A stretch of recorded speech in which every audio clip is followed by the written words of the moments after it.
అది మాట.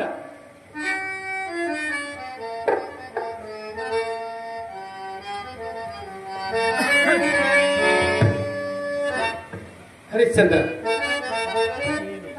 హరిశ్చంద్ర, నేను ధనమందుకుని వత్తును. అంతవరకు నీవు ఆ విశ్వేశ్వర దేవాలయము దేవుడు సరియేశ్వర.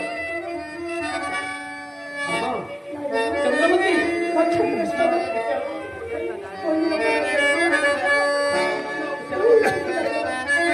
మరల నిన్ను చూచు భాగ్యము నాకు లభించునేమో తెలియకుండా అదేను కాక ఎన్ని విధములు ప్రయత్నించి చెప్పినను నా మాటలు రబ్బంతయ్యను వినకుండా కోరి కోరి కష్టముల పాలైపోయింది కదమ్మా తల్లి. భక్త మాట నిలబెట్టడం కొరకు నీ జీవితాన్ని త్యాగము చేసిన వేర బంధువమ్మా. తల్లి, శ్రీజాతికి వన్ని తెచ్చినటువంటి త్యాగము సత్యములు అనన్న దాయకములమ్మా. సత్య ప్రతిష్టకై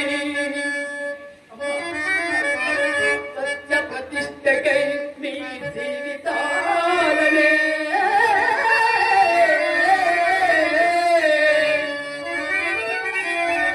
త్యాగం చేసినావు జననీ. అన్నం కాగని నీ చరిత్ర